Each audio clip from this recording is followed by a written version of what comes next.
పరమ తండ్రిని ఆత్మతోనూ సత్యముతోనూ యథార్థముగా ఆరాధించడానికి కూడా వచ్చిన పరిశుద్ధులందరికీ క్రీస్తు ప్రభు నామములో నా హృదయపూర్వక వందనాలు చెల్లిస్తూ ఉన్నాను. రోమపత్రిక 6వ అధ్యాయం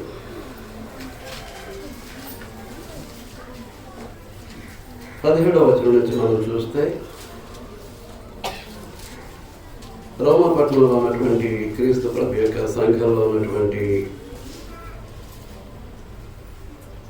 సభ్యులు క్రీస్తులో క్రొత్త జన్మ ద్వారా ప్రవేశించక ముందు వారు పాపానికి దాసులై ఉన్నారు. పాపానికి దాసులై ఉన్నటువంటి వారు ఉపదేశ క్రమానికి అప్పగింపబడ్డారు. ఉపదేశ క్రమానికి అప్పగింపబడటమే కాదు, ఆ ఉపదేశ క్రమానికి హృదయపూర్వకంగా లోబడ్డారు. లోబడి పాపము నుండి విమోచింపబడి నీతికి దాసులయ్యారు. ఇప్పుడు రోమపట్నంలో క్రీస్తు ప్రభు యొక్క సంఘంలో ఉన్నటువంటి వారందరూ కూడా నీతిమంతులు, పరిశుద్ధులై ఉన్నారు. ఇందుకు దేవునికి స్తోత్రం. మరి కాపురం క్రీస్తు సంఘంలో ఉన్నటువంటి మనం ఎలా ఉన్నామో,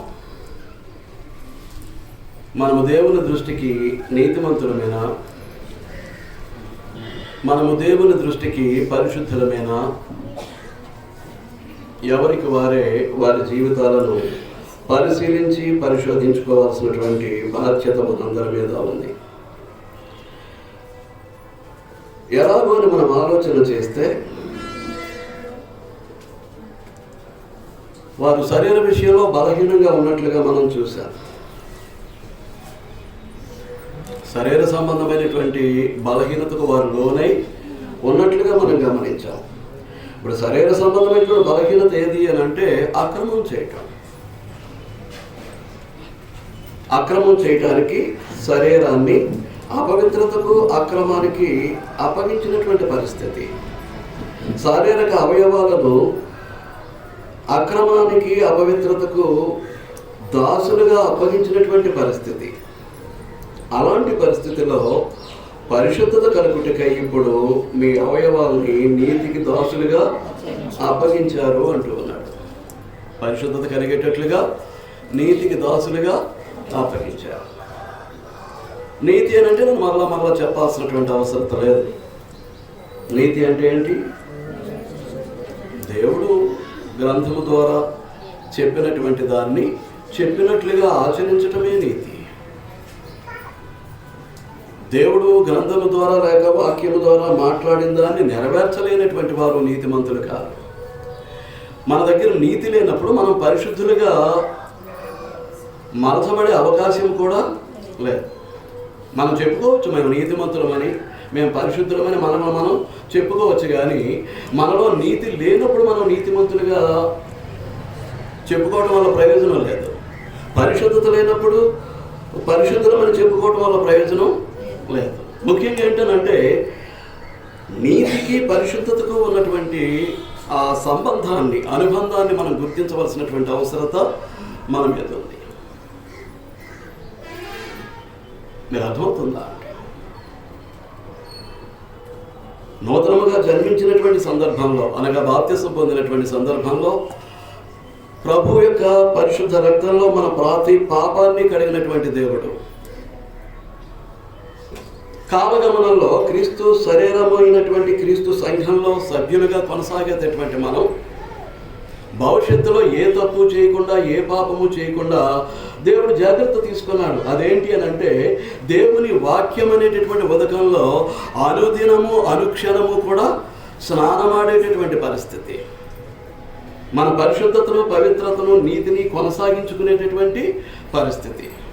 వాక్యాన్ని నిర్లక్ష్య పెట్టినటువంటి వారు నీతిమంతులుగా ఉండలేరు, పరిశుద్ధులుగా ఉండలేరు.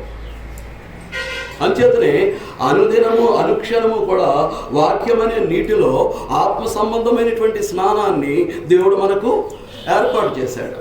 అందుచేతనే వివిధ కార్యక్రమాల ద్వారా మనం వాక్యాన్ని వింటూ ఉంటాం, నేర్చుకుంటూ ఉంటాం, ఆ వాక్యానికి అనుగుణంగా జీవితాలను మలుచుకుంటూ ఉంటాం, మారు మనసు పొందుతూ ఉంటాం. ఇది అనుక్షణము కూడా క్రైస్తవ భక్తి జీవితంలో జరగాల్సినటువంటి ప్రక్రియ.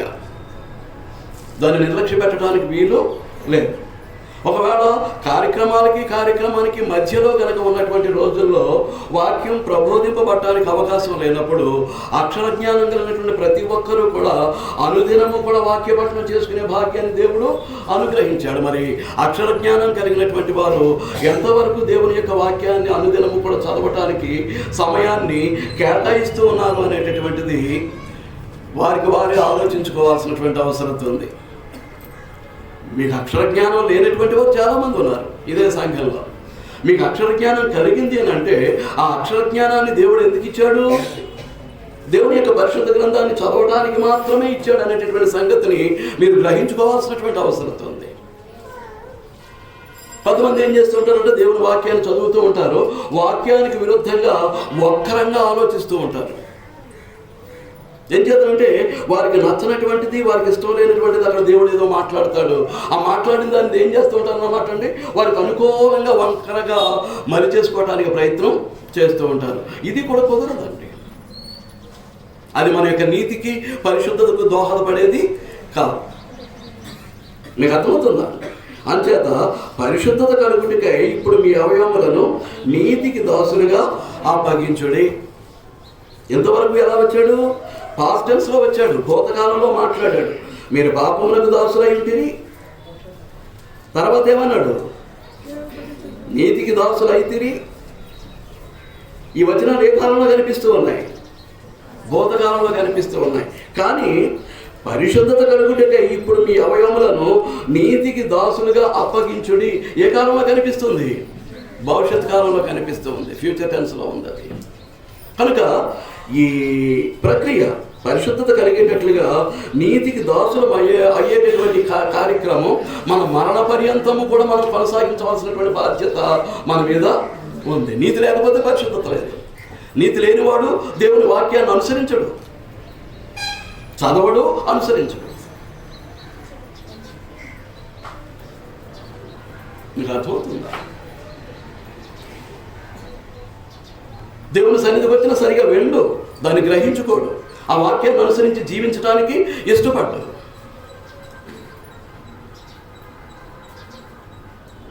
కనుక దేవుని యొక్క ఏర్పాటును మనం అర్థం చేసుకోవడానికి ప్రయత్నం చేయాలండి. మీకు అర్థమవుతుందా అండి? పరిశుద్ధత కలుగునిగా ఇప్పుడు మీ అవయవములను నీతికి దాసులుగా అప్పగించుడి.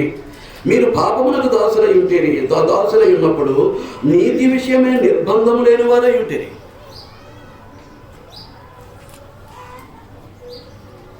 మీరు పాపానికి దాసులై ఉన్నప్పుడు నీతి విషయమై నిర్బంధం లేని వారై ఉన్నారు. అక్కడే గత వారం పాఠాన్ని నాపడం జరిగింది. ఎవరు అడుగుతారు? నువ్వు దేవుని వాక్యాన్ని అనుసరించి జీవిస్తున్నావు అని ఎవరు అడుగుతారు? పాపం చేసేటటువంటి వ్యక్తిని. వారు ఆడవారు కానివ్వండి, మగవారు కానివ్వండి. పాపానికి లోనైనటువంటి వారిని, దేవుని వాక్యాన్ని వినడానికి ఆసక్తి చూపలేనటువంటి వారిని, దేవుని వాక్యానికి విధేయత చూపించి క్రొత్తగా జన్మించి క్రీస్తు రక్తంలో వారి పాపాలను కడిగి వేసుకోవడానికి ఇష్టపడినటువంటి వారిని, క్రీస్తుని ఎరిగి క్రీస్తు దగ్గరికి రావటానికి సుముఖత చూపనటువంటి వారిని ఎవరు అడుగుతారు? They are all sinners. వాళ్ళందరూ కూడా ఎవరు? పాపులు. ఆ పాపులు నీతి విషయంలో నిర్బంధం లేని వారై ఉన్నారు. బాప్తిస్మాను పొంది క్రీస్తు ప్రభు యొక్క రక్తంలో పాపాలు కడిగి వేసుకుని పరిశుద్ధాత్మను వరముగా తీసుకుని ఆ పరిశుద్ధాత్మకు దేహాన్ని ఆలయంగా మలిచి ఆ పరిశుద్ధాత్మని సంచకరమును దేవుని చేత నుంచి పొంది ఆ పరిశుద్ధాత్మ చేత దేవుని యొక్క సన్నిధిలో దేవుని చేత ముద్రింపబడి ఇంత యోగ్యతను పొందిన తర్వాత కూడా ఇంకా పాపం చేసేవారు మీలో ఎవరైనా ఉన్నారేమో. తప్పులు చేసేటటువంటి వారు మీలో ఎవరైనా ఉన్నారేమో వాక్యానికి విరుద్ధంగా. దయచేసి మిమ్మల్ని మీరు పరిశీలించుకోండి, మిమ్మల్ని మీరు పరీక్షించుకోండి, మీ హృదయాలను పరిశోధించుకోండి. అక్షరం పొల్లుపోవటానికి వీలు లేదండి. నేర్చుకుంటున్నటువంటి దేవుని వాక్యంలో మనం వాక్యాన్ని అనుసరించి జీవించే విషయంలో పొల్లు పోవటానికి వీలు లేదండి. ఒక సున్నా కూడా తప్పిపోవటానికి వీలు లేదండి. నేను మాటల గురించి మాట్లాడట్లేదు, ఒక వాక్యాన్ని గురించి మాట్లాడట్లేదు. ప్రతి అక్షరము కూడా మన జీవితంలో నెరవేర్చబడాల్సినటువంటి అవసరత ఉంది. నెరవేర్చబడినప్పుడు నీవు నీతిమంతుడివి కాదు, నీవు నీతిమంతురాలివి కాదు. నీతిమంతులం కాకుండా నీతిమంతులం అని చెప్పుకోవటం వల్ల ప్రయోజనం లేదు. పరిశుద్ధత లేకుండా మేము పరిశుద్ధులమని చెప్పుకోవటం వల్ల ప్రయోజనం లేదు. మానవ గుణగణాలకు కేంద్రం హృదయము, మనస్సు. హృదయాన్ని పరిశుద్ధంగా ఉంచుకోవాలి, మనస్సును మంచిగా ఉంచుకోవాల్సినటువంటి అవసరం ఉంది. హృదయ శుద్ధి గలవారు ధన్యులు అంటున్నాడు. హృదయ శుద్ధి గలవారు ధన్యులు అంటే ఆశీర్వదింపబడినటువంటి వారు. ఆ హృదయ శుద్ధిని కలిగించేది ఏది అంటే దేవుని యొక్క వాక్యం. ఆ మనసును మంచిగా ఉంచేది ఏది అంటే దేవుని వాక్యం. మనం పరిశుద్ధులుగా మంచబడి పరలోకానికి, నిత్య జీవానికి యోగ్యులుగా ఉండటానికి మహోన్నతులైనటువంటి దేవుడు ఏ వాక్యాన్ని అయితే ఇచ్చాడో ఆ వాక్యాన్ని నిర్లక్ష్యం చేసేటటువంటి వారు నీతిమంతులు కాదు, పరిశుద్ధులు కాదు.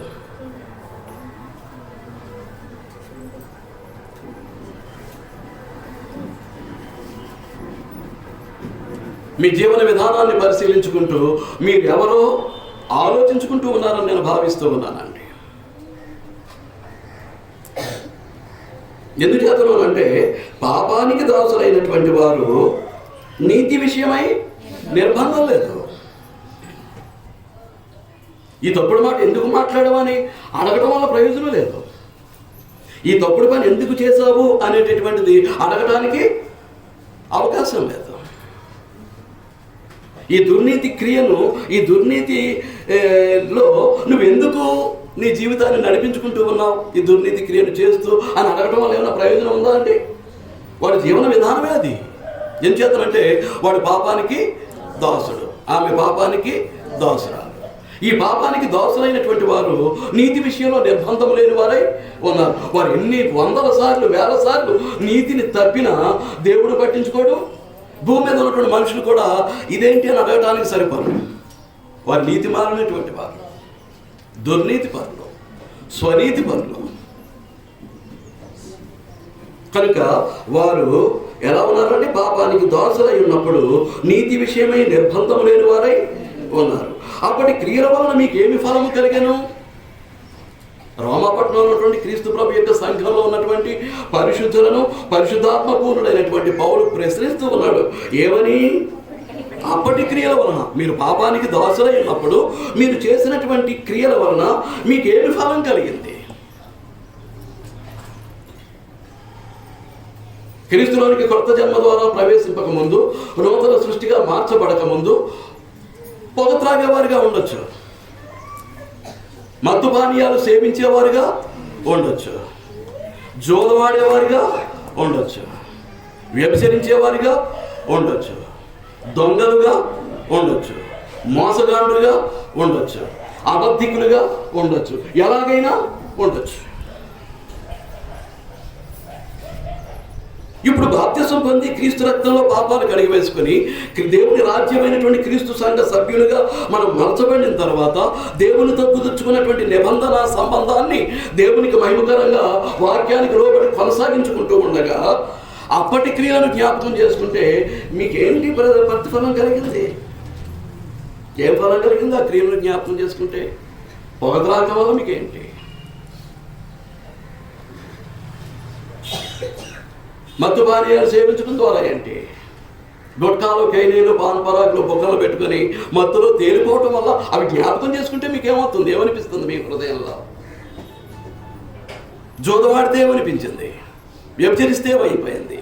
ఏమనిపిస్తుంది? ఆ క్రియలన్నీ జ్ఞాపకం చేసుకుంటూ ఉండగా అసూయతోనూ, ఈర్ష్యతోనూ, ద్వేషంతో, మత్సరంతో హృదయాన్ని నింపేసుకుని దేవునికి వ్యతిరేకమైనటువంటి, వాక్యానికి వ్యతిరేకమైనటువంటి తలంపులతోటి, ఆలోచనలతోటి అంతరంగాన్ని నడిపించుకున్నటువంటి పరిస్థితులను జ్ఞాపకం చేసుకుంటూ ఉంటే మీకేం ఫలితం కలిగింది? ఏం కలిగింది? దేవుని ఎదుట దోషులుగాను నేరస్తులుగాను అపరాధులుగా నిలబడటం తప్ప ఏం ఫలం కలిగిందండి? ఏం ఫలం కలిగింది? మేలు కలిగేటువంటి పరిస్థితులు అక్కడ లేవు. పాపం వల్ల వచ్చే జీతం మరణం కాబట్టి చావుకి సిద్ధపడి ఉన్నాం. దేవుని దృష్టిలో చచ్చిన స్థితిలోనే ఉన్నాం. మన క్రియలు దేవునికి తెలుసు. ఆయన చూస్తున్నటువంటి దేవుడు, వింటున్నటువంటి దేవుడు. ఆయనకి తెలియకుండా మన జీవితంలో ఏ క్రియ కూడా జరగటానికి వీల్లేదు, జరగదు. మనం మాట్లాడే ప్రతి మాట ఆయన వింటూ ఉన్నాడు. మనం చేసే ప్రతి క్రియ చూస్తూ ఉన్నాడు. మనకు హృదయంలో కలిగే ప్రతి తలంపును ఆయన పరిశీలిస్తూ ఉన్నాడు. మనసులో కలిగేటటువంటి ప్రతి ఆలోచనను ఆయన పరిశోధిస్తూ ఉన్నాడు. ఆయనకి తెలియకుండా మన యొక్క అంతరంగంలో కానీ దేహంలో కానీ ఏ క్రియ కూడా జరగటానికి వీల్లేదు. ఎందుచేతనంటే ఆయన దృష్టికి కనిపించినటువంటి సృష్టము అనేటటువంటిది సృష్టిలో ఏదీ లేదు.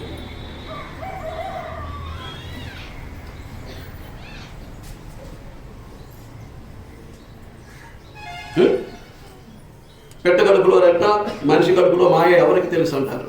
ఈ సామెత దేవునికి చెల్లదండి, ఆయనకి వర్తించదు. ఆయన సర్వజ్ఞుడు, సమస్తం ఎరిగినటువంటి వాడు. నీ హృదయంలో ఏ కపటం అయితే ఉందో, నీ మనసులో ఏ కుళ్ళైతే ఉందో, ఏ అసూయ రాగ ద్వేషాలతోటి నీ హృదయాన్ని మనసును నింపేసుకుని నీవు బ్రతుకుతూ ఉన్నావో మొత్తం తెలుసు ఆయనకి.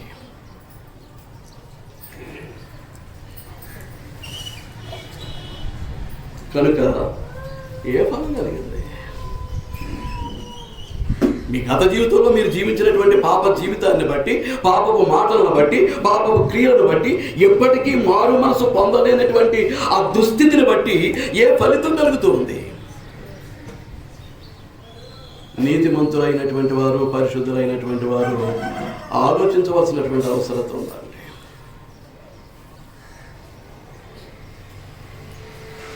ఆలోచిస్తూ ఉన్నారని నేను భావిస్తూ ఉన్నాను. ఆలోచించకపోతే దౌర్భాగ్య స్థితి. ఇక అంతకంటే ఆత్మీయ దరిద్రత మరొకటి ఉండదండి. బోధించబడుతున్నటువంటి వాక్యంతో మన జీవితాలను పోల్చి చూసుకోలేనటువంటి దుస్థితి నీ దగ్గర ఉన్నది అని అంటే నీకంటే దౌర్భాగ్యుడు, దరిద్రుడు దేవుని దృష్టిలో మరొకరెవరు లేరు.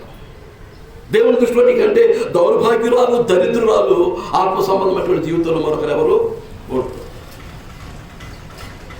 భౌతికంగా తినడానికి తిండి లేకపోవచ్చు, కట్టుకోవడానికి వస్త్రం లేకపోవచ్చు, ఉండటానికి ఇల్లు లేకపోవచ్చు, కానీ you are rich in your spiritual life in the sight of God. దేవుని యొక్క దృష్టిలో ఆత్మ సంబంధమైనటువంటి జీవితంలో నువ్వెవరు అన్నమాట? ఐశ్వర్యవంతుడివి, ఐశ్వర్యంతరాలివి.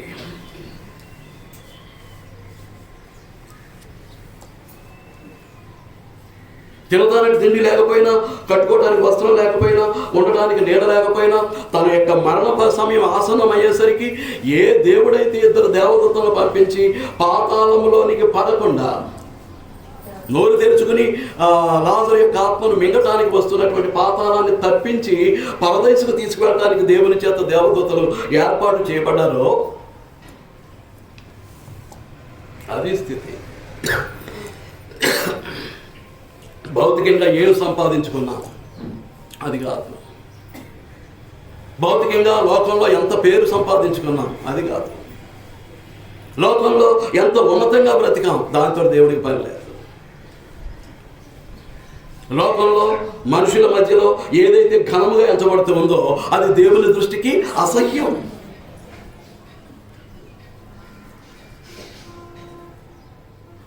ఎదగాల్సినటువంటి స్థితిలో దేవుని ఎదుట ఎదగకుండా ఆ ఉపయోగం లేనటువంటి అనవసరమైనటువంటి వాటిలో ఎదుగుదల సాధించామనుకోండి, ఏంటి ప్రయోజనం? వ్యర్థం.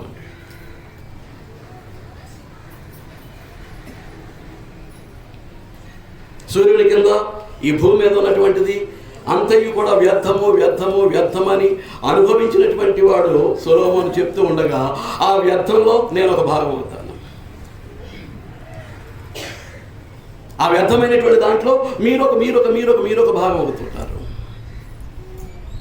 జీవితాలు మారకపోతే నీతిని అనుసరించకపోతే, పరిశుద్ధమైనటువంటి జీవితాన్ని దేవుని కొరకు జీవించకపోతే, ఇంకా పరిశుద్ధమైనటువంటి క్రీస్తు శరీరంలో అవయవంగా ఉన్నటువంటి నీవు నేను ఇంకా ఆయనకు మలినాన్ని అంటించడానికి ప్రయత్నం చేస్తూ ఉంటే, నీవు చేసే పాపాన్ని, దోషాన్ని, అపరాధాన్ని క్రీస్తు శరీరానికి రాయడానికి ప్రయత్నం చేస్తే ఇక అంతకంటే దౌర్భాగ్య స్థితి మరొకట్లేదు.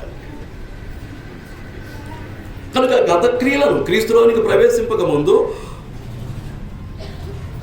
క్రీస్తు సంఘంలో చేర్చబడక ముందు చేసినటువంటి ఆ పాపపు క్రియల వలన, పాపానికి దాసులై నీతి విషయమే నిర్బంధం లేక చేసినటువంటి ఆ పాపపు క్రియల వలన, దుర్నీతి క్రియల వలన మీకు ఏం ఫలం కలిగింది? వెనక చూడమేమో, కానీ చూడాల్సినటువంటి అవసరం ఉంది. చూసుకుంటే ఇప్పుడు మనం ఎలాంటి జీవితాన్ని జీవించాలో మనకు అర్థమవుతుంది. వెనక చూడలేదు అనుకోండి, అవే క్రియలు కొనసాగిపోతూ ఉంటాయి.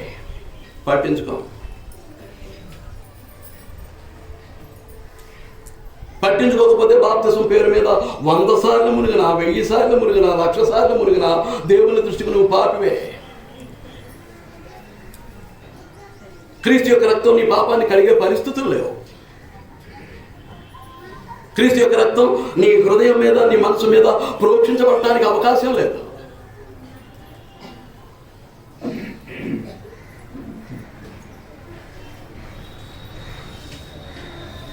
నేను బాప్తిసం పొందేశానని నీవు అనుకుంటూ ఉంటావు, నీవెవరో తెలియక ఆయన తడుముకుంటూ ఉంటాడు. ఇతనెవరు, ఈమె ఎవరు, ఆయన ఆలోచించుకుంటూ ఉంటాడు. అలాంటి పరిస్థితి మన జీవితాలకు సంభవించకుండా జాగ్రత్త పడవలసినటువంటి బాధ్యత మన మీద ఉంది. కనుక అప్పటి క్రియల వలన మీకు ఏమి ఫలము కలిగను, వాటిని గురించి మీరు ఇప్పుడు సిగ్గుపడుతున్నారు కదా.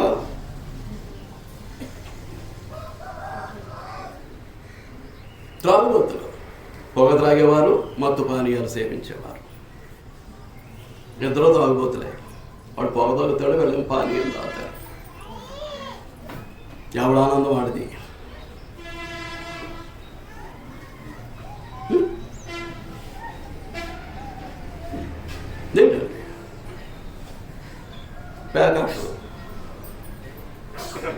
అక్రమంగా, అన్యాయంగా డబ్బు సంపాదించేయాలి, సుఖంగా బ్రతికేయాలి, అందులోనే చూద్దాం.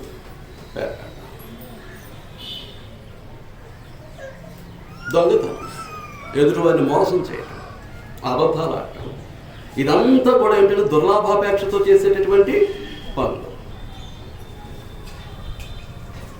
ఏదో ధనార్జన కొరకు, ధన వ్యామోహంతో చేసేటటువంటి పనులు.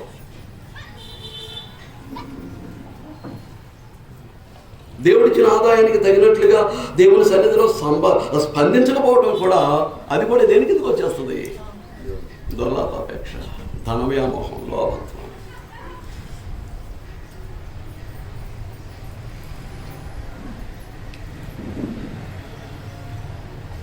ఇంట్లో భర్త ఉన్నప్పటికీ, ఇంట్లో భార్య ఉన్నప్పటికీ పరాయి పురుషులతోటి, పరాయి స్త్రీలతోటి అక్రమ సంబంధాలు. ఈ విషయంలో హత్య కార్యక్రమం లేకుండా ఒక టీవీ ఎపిసోడ్ జరగదు, ఒక పేపర్ రాదు. ఏంటంటే వివాహేతర సంబంధం, చంపేసుకుంటున్నారు అంతేనా?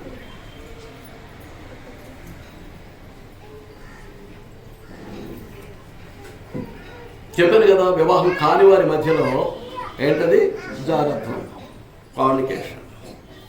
వివాహం అయిన వారి మధ్యలో అడల్టరీ, వ్యభిచారం. అధిగమించాలండి, ఈ పాపపు జీవితాన్ని అధిగమించాలి. ఈ లోకమంతా నిండిపోయినటువంటి నేత్రాశలు, శరీరాశలు, జీవపడంబాన్ని అధిగమించకపోతే మనం పాపులుగానే మిగిలిపోతాం. దేవుని దృష్టిలో పాపులుగానే మిగిలిపోతామండి. నేను చెప్పుకోవచ్చు, నా అంతటి నీతిమంతుడు లేడు, నా అంతటి పరిశుద్ధుడు లేడని.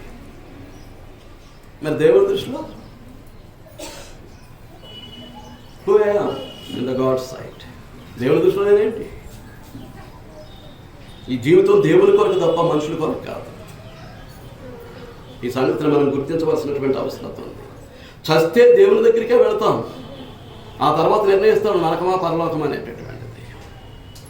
అటువంటి సర్వ న్యాయాధిపతి అయినటువంటి దేవుని యొక్క ఆ సన్నిధిలో ఉన్నటువంటి మనం నిర్లక్ష్యంగా, నిర్లిప్తంగా, మన ఇష్టానుసారంగా వాక్యానికి వ్యతిరేకంగా జీవించడం అనేటటువంటిది శాపగ్రస్తమైనటువంటి బ్రతుకు. గమనించాలని కోరుతున్నాను. పడ్డాము అనుకోండి, ఏం జరుగుతుంది? దిద్దుబాటుకి అవకాశం దొరుకుతుంది. గత జీవితాన్ని తలంచుకొని ఎలాగ మాట్లాడానంటే, ఎలాగ ప్రవర్తించానంటే, ఎలాంటి దురలవాట్లు, చెడలవాట్లు, వ్యసనాల్లో నా జీవితాన్ని నేను నడిపించుకున్నానంటే, ఆ జీవితాన్ని, వెనకపు జీవితాన్ని జ్ఞాపకానికి తెచ్చుకుంటూ ఉంటే ఏమవుతుంది? సిగ్గు.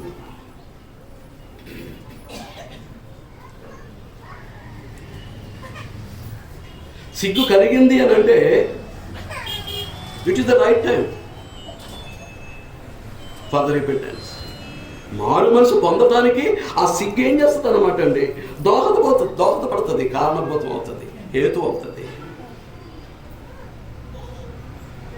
సిగ్గు లేనటువంటి బ్రతుకులు ఉంటాయి. సిగ్గు లేదు ఇక.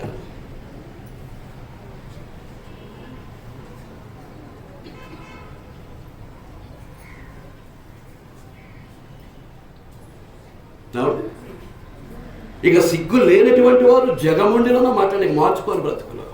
నేను ఇలాగే ఉంటాను, ఇలాగే మాట్లాడతాం, ఇలాగే నడుచుకుంటాను.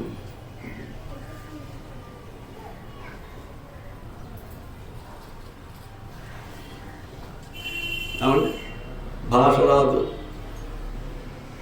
ఏ సందర్భంలో ఏం మాట్లాడాలో తెలియదు, ఏ సందర్భంలో ఎలా ప్రవర్తించాలో తెలియదు. వయసు పెరిగిపోతూ ఉంది, కానీ జీవిత అనుభవం మాత్రం శూన్యం. 35 సంవత్సరాలుగా సేవ అనేటటువంటి గొప్ప ఏమీ లేదనుకోండి, నా జీవితాన్ని బట్టి నేను సిగ్గుపడాల్సినటువంటి అవసరం ఉంటుంది.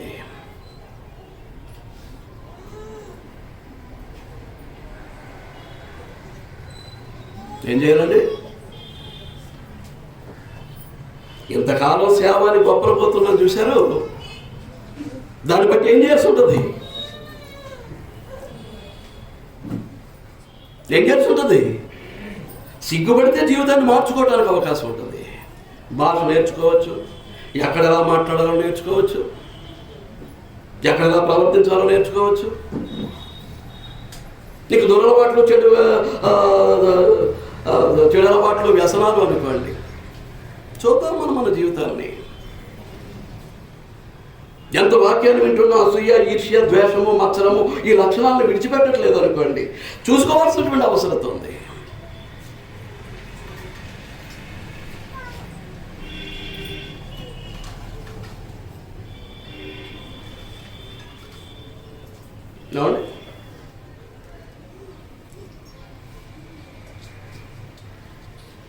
మన జీవితాన్ని ఆలోచించుకోవాల్సినటువంటి అవసరం ఉంది.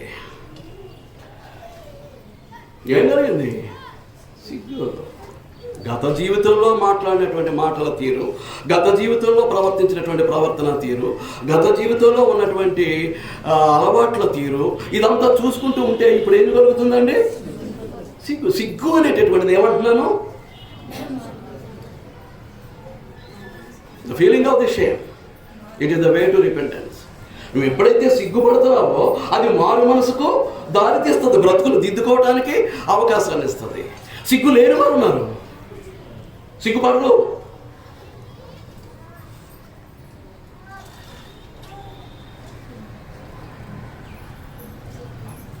భాష రాకపోయినా సిగ్గుపడరు, మాట్లాడటం రాకపోయినా సిగ్గుపడరు, ఎక్కడ ఎలా ప్రవర్తించడం రాకపోయినా సిగ్గుపడరు. దురలవాట్లు, చెడలవాట్లు, వ్యసనాలతో మునిగిపోయి నలిగిపోతున్నా సిగ్గుపడరు. అసూయ, రాగద్వేషాలతో హృదయాన్ని నింపేసుకున్న ఆ లక్షణాలను విడిచిపెట్టకుండా సంవత్సరాల తరబడి, దశాబ్దాల తరబడి మేము క్రైస్తవులము, భక్తిపరులము, విశ్వాసులమని కొనసాగిపోతూ సిగ్గుపడినటువంటి బ్రతుకులు ఉంటాయి. వారిలో మార్పు రాదు. చూద్దాం సిగ్గుపడినటువంటి వారు ఎవరో. ఎఫెసీయులకు రాసిన పత్రిక 4వ అధ్యాయం. అపోస్తలుడైన పౌలు ఎఫెసీయులకు రాసిన పత్రిక 4వ అధ్యాయం 17వ వచనం నుంచి. కాబట్టి అన్యజనులు నడుచుకున్నట్లు ఇక మీదట నడుచుకునవలదని ప్రభువునందు సాక్ష్యం ఇచ్చుచున్నాను. ఎఫెసీ పట్టణంలో ఉన్నటువంటి క్రీస్తు ప్రభు యొక్క సంఘంలో యూదులు అన్యులు కూడా సభ్యులుగా ఉన్నటువంటి సంఘం అది. వాళ్ళందరూ కూడా క్రీస్తులోనికి బాప్తిసం పొందినటువంటి వారు, క్రీస్తునందు దేవుని కుమారులుగా గుర్తించబడినటువంటి వారు. వారందరూ కూడా క్రీస్తులోనికి బాప్తిసం పొందడం ద్వారా క్రీస్తును ధరించుకున్నటువంటి వారు. అటువంటి వారిని గురించి మాట్లాడుతూ, కాబట్టి అన్యజనులు నడుచుకున్నట్లు మీరిక మీదట నడుచుకోనవలదని ప్రభువునందు సాక్ష్యం ఇచ్చుచున్నాను. ఒక క్రైస్తవుడు దేవభక్తుడైనటువంటి వాడు అన్యుడిగా తలంచకూడదు, అన్యుడిగా ఆలోచించకూడదు, అన్యుడిగా మాట్లాడకూడదు, అన్యుడిగా క్రియ జరిగించకూడదు. అన్యుడంటే ఎవరు? దేవుడిని ఎరగనటువంటి వాడు, దేవుడే లేనటువంటి వారు. అన్యులంటే ఎవరన్నమాట అండి? దేవుడు లేనటువంటి వారు. వాడు ఎలాగైనా మాట్లాడతాడు, ఎలాగైనా ప్రవర్తిస్తాడు. అలాగూ క్రీస్తు ప్రభు యొక్క సంఘంలో పరిశుద్ధులుగా కొనసాగే వారు అలాగూ నడుచుకోవడానికి కుదరదు అని ప్రభువునందు సాక్ష్యం ఇచ్చుచున్నాను. వారైతే అంధకారమైన మనసు గలవారై, వారి యొక్క మనసు అంతా ఏంటట? వెలుతురు లేదు అసలు. వాక్యపు వెలుగు హృదయంలో కానీ మనసులో కానీ లేదు. హృదయం తర్వాత మనసు. మనస్సు అన్నాడు అని అంటే హృదయం ఆల్రెడీ అంధకారం అయిపోయింది. హృదయం ఎప్పుడైతే అంధకారం అయిపోయిందో, నిండిపోయినటువంటి పాపము చేత, దోషము చేత, అపరాధము చేత మనసు కూడా ఏమైపోద్ది? అంధకారం అయిపోయింది. నువ్వు మారు మనసు పొందు అన్నాడు అంటే second step of the life changing. మా జీవితాన్ని మార్చుకున్నట్లు అదేంటనమాట రెండో స్టెప్. ఏది? మారు మనసు పొందటం అనేది. అది ఎక్కడ గుర్తించాలి? హృదయంలో ఉండగానే. అది కోరికలకు తలంపులకు నిలయం కనుక ఒక తప్పుడు తలంపు, ఒక తప్పుడు కోరిక హృదయంలో కలిగింది అని అంటే, దానివల్ల మనకు పాపం ఆపాదించబడుతూ ఉంటారంటే అది హృదయంలో ఉండగానే ఏం చేయాలన్నమాట అండి? వేళ్లతో సహా పెకలించాల్సినటువంటి అవసరం ఉంది. వేళ్లతో సహా పాపాన్ని, దోషాన్ని, అపరాధాన్ని హృదయంలో నుంచి వెల్లగించేటప్పుడు అప్పుడు ఏమవుతుంది? ఆ మొక్క ఒకటే నీట్గా రాదు. ఏం చేస్తుంది? దాన్ని విస్తరించినటువంటి వేరును బట్టి దానిని పెళ్ళగించుకుంటూ వస్తుంది, ఆ భూమిని విడగొట్టుకుంటూ వస్తుంది. ఆ హృదయంలో ఉన్నటువంటి పాపాన్ని పెళ్ళగించేటప్పుడు హృదయం ఏమవుతుంటుంది? విరుగుతుంది, నలుగుతుంది. ఇటు అనుభవం లేనప్పుడు నువ్వు పాపివే, మారు మనసుకు అవకాశాలు లేవు. ఆ తర్వాత అది మనసుకు పాకుతుంది. ఆ చెడు కోరికను, చెడు తలంపును ఎలాగో నెరవేర్చుకోవాలో ఆలోచించి నాకు సలహా ఇమ్మనమని దేనికి అప్పగిస్తుంది? హృదయం మనసుకు అప్పగిస్తుంది. అక్కడైనా మన తప్పును మనం గుర్తిస్తే ఏం చేయొచ్చు? మనసును మార్చుకోవచ్చు, మారు మనసు పొందవచ్చు. ఇక మనసు ఆలోచిస్తూ ఉందంటే శరీరం మొత్తం రియాక్ట్ అయిపోద్దండి. కళ్ళు దాని కొరకే వెతుకుతూ ఉంటాయి, ఆ పాపం కొరకే. నోరు ఆ పాపం కొరకే మాట్లాడుతూ ఉంటుంది. చేతులు ఆ పాపం చేయడానికి తహతహలు ఆడుతూ ఉంటాయి. కాళ్ళు ఆ పాపం చేయడానికి పరుగులు తీస్తూ ఉంటాయి. మొత్తం మనసులో నుంచి ఏమైపోయింది అనమాట? శరీరం అంతా పాపం క్రమేసింది, విస్తరించేసింది. అంచేత మనస్సు అనేది సెకండ్ స్టెప్. అలా హృదయంలో ఉండగానే మన తప్పు ఏంటి అనేది మనం గ్రహించుకోగలిగితే ధన్యులం. అక్కడే వేళతో సహా పకలించేసేటప్పుడు హృదయం విరుగుతుంది, నలుగుతుంది. ఆయనకి కావాల్సింది అది. అర్పించే బలులు కాదు ఆయనకి కావాల్సినవి. విరిగి నలిగినటువంటి హృదయమే ఆయనకి ఇష్టమట. ఎప్పుడు విరుగుతుంది? ఎప్పుడు నలుగుతుంది? నీ హృదయంలో ఉన్నటువంటి ఆ పాపపు తలంపును, పాపపు కోరికను బలవంతంగా దేవుని యొక్క వాక్యము చేత పెరిగి బయట పారవేసేటప్పుడు ఏమవుతుంటుంది అన్నమాట? విరుగుతుంది, నలుగుతుంది. ఏది? హృదయం. లేదు అక్కడ జరగలేదు అని అంటే మనసులో ఉన్నప్పుడైనా, ఆలోచించేటప్పుడైనా నేనేం ఆలోచిస్తున్నాను చూసుకోవాల్సినటువంటి బాధ్యత ప్రతి ఒక్కరి మీద ఉంటుంది. మంచి అతని మాట్లాడుతున్నాడు. అంధకారమైనటువంటి మనస్సు గలవారే తమ హృదయ కాఠిన్యం వలన, అది ఎక్కడికి వెళ్ళిపోయింది? హృదయ కఠినమైపోయింది. ఇక విడిచిపెట్టడు ఆ పాపాన్ని, ఇక మార్చుకోడు, కఠినమైపోయింది. అంధకారమైన మనసు గలవారై తమ హృదయ కాఠిన్యము వలన, తమలో ఉన్న అజ్ఞానము చేత జ్ఞానం కాదు. అజ్ఞానము చేత దేవుని వలన కలుగు జీవములో నుండి వేరుపరచబడ. గమనిస్తున్నామంటారా? దేవుని యొక్క జీవములో నుంచి వేరైపోతున్నాం అనేది గమనిస్తున్నామంటారా? ఏమా గమనిస్తున్నామంటారా? వాక్యాన్ని వినేటప్పుడు ఆలోచిస్తున్నామంటారా? వారైతే అంధకారమైనటువంటి మనసు గలవారై తమ హృదయ కాఠిన్యము చేత, తమలోనున్న అజ్ఞానము చేత, హృదయ కాఠిన్యము వలన తమలోనున్న దేవుని జ్ఞానానికి చోట్లేదు. అజ్ఞానము చేత దేవుని వలన కలుగు జీవములో నుండి వేరుపరచబడిన వారై. మహాదేవుడు జీవదాత అయి ఉన్నాడు. ప్రభువైనటువంటి యేసుక్రీస్తు జీవాధిపతి అయి ఉన్నాడు. జీవాన్ని ప్రసాదించేవాడు జీవదాత అయినటువంటి దేవుడు. ఆ జీవాన్ని తన యందు ఉంచుకుని తనలోనికి బాప్తిస్మం ద్వారా క్రొత్త జన్మ ద్వారా ప్రవేశించిన వారికి జీవాన్ని అనుగ్రహించేవాడు ఎవరన్నమాట? జీవాధిపతి ప్రభువైనటువంటి యేసుక్రీస్తు.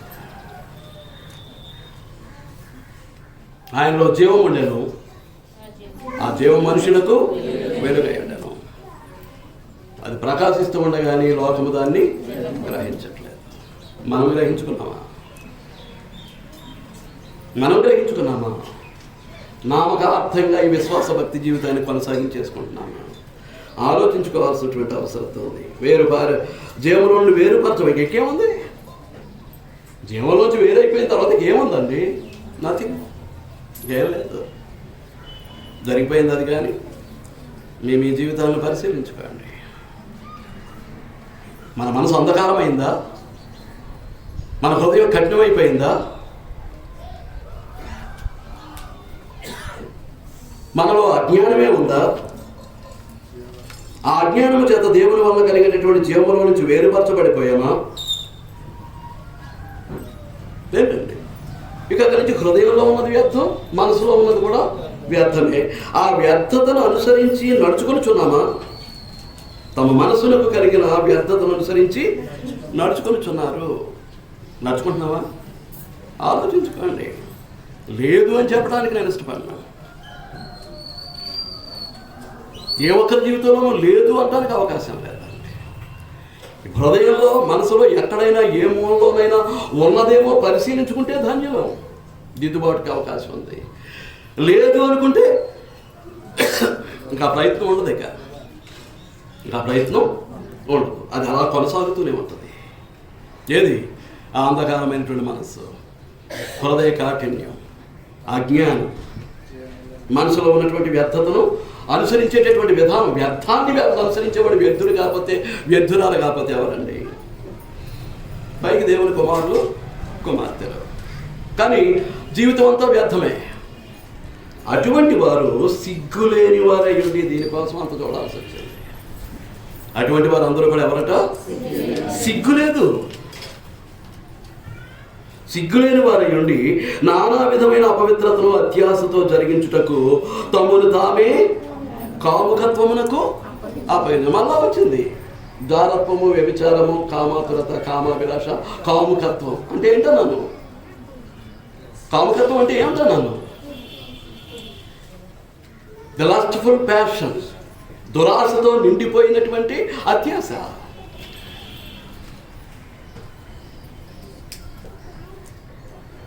శరీరం కొరకే బ్రతుకుతారు వాళ్ళు. శరీర సుఖం కొరకే బ్రతుకుతారు. ఈ లోక ఆనందం కొరకే బ్రతుకుతారు. దేవుని కొరకు కానీ, ఆత్మ కొరకు కానీ, పరలోకం కొరకు కానీ బ్రతికేటటువంటి పరిస్థితులు వారి జీవితాల్లో ఉండవు. సిగ్గులేనటువంటి. ఇక సిగ్గు లేదు అని అంటే వారి జీవితాన్ని పరిశీలించుకోవటానికి కానీ, మారు మనసు పొందటానికి కానీ అవకాశం లేనటువంటి వారు, సరిదిద్దుకోవటానికి ఇష్టపడినటువంటి వారు. ఎంతగా మనం సిగ్గు కలిగిన వారమా, సిగ్గు లేని వారమా? నేను సిగ్గున్నవాడినా, సిగ్గు లేని వాడినా?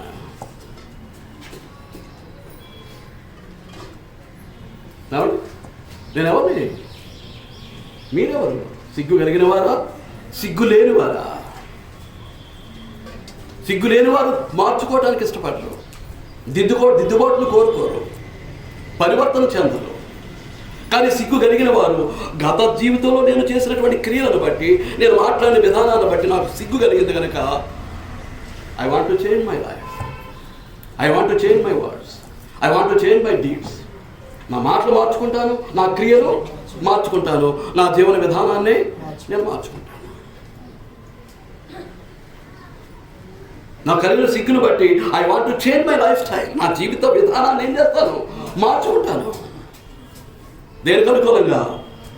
వాక్యానికి అనుకూలంగా, నీ ఇష్టానుసారంగా కాదు, వాక్యానికి అనుకూలంగా. నా దేవుడు నన్ను మెచ్చి తాను నా కొరకే వ్రాసినటువంటి ప్రేమలేఖ అయినటువంటి పరిశుద్ధ గ్రంథంలో నుంచి నేను ఎలా ఉంటే దేవునికి ప్రియుడిగా ఉంటానో, నేను ఎలా ఉంటే దేవునికి ప్రియురాలుగా ఉంటానో, దేవునికి ఇష్టమైన వారిగా ఉంటామో, కుమారుడిగా కుమార్తెగా ఉంటామో, ఆ విధానం అంతా గ్రంథంలో రాసిపెట్టి నాకు అనుగ్రహించాడు కనుక దేవుడు రాసినటువంటి దేవుని ప్రేమలేఖ అయినటువంటి ఈ పరిశుద్ధ గ్రంథంలో వ్రాయబడిన ప్రతి దానిని అనుసరించి నా జీవితాన్ని మార్చుకుంటాను. అది లేదు అనుకోండి, ఇక్కడ రావడం అనవసరం, వేస్ట్. రావడం వల్ల ఏంటి ప్రయోజనం? దిద్దుబాటును కోరినప్పుడు, మార్పును కోరినప్పుడు వచ్చి వెళ్ళటం వల్ల ఏంటి ప్రయోజనం? ఏ విధమైనటువంటి ఆత్మీయ ప్రయోజనం లేదు. అంచేత మీరు పాపమునకు దాసులై ఉన్నప్పుడు నీతి విషయమై నిర్బంధము లేని వారే ఉంటిది. అప్పటి క్రియల వలన మీకు ఏమి ఫలము కలిగెను? వాటిని గురించి మీరు ఇప్పుడు సిగ్గుపడుతున్నారు కదా. ఇంక ఎప్పటికీ అదే స్వభావం, ఎప్పటికీ అదే వ్యక్తిత్వం, ఎప్పటికీ అదే జీవన విధానం అనుకోండి, సిగ్గు లేదు, సిగ్గుపడే అవకాశం లేదు. అన్యజనులు, దేవుడు లేనటువంటి వారు, దేవుని ఎరగనటువంటి వారు, దేవునికి దూరస్తులు ఎవరు? అన్యజనులు. క్రైస్తవమై ఉండి, క్రీస్తు సంఘ సభ్యులమై ఉండి, దేవుని రాజ్య పౌరమై ఉండి కూడా ఇంకా అన్యుల వలె జీవిస్తూ ఉన్నామా? ఆలోచించాలని మీకు మనవి చేస్తూ ఈనాటి ఆత్మీయ హెచ్చరిక నేను ముగిస్తూ ఉన్నాను. శ్రద్ధగా మీ అందరికీ పేరు పేరున నా హృదయపూర్వక వందనాలు చెల్లిస్తూ ఉన్నాను. అధ్యక్షుడు.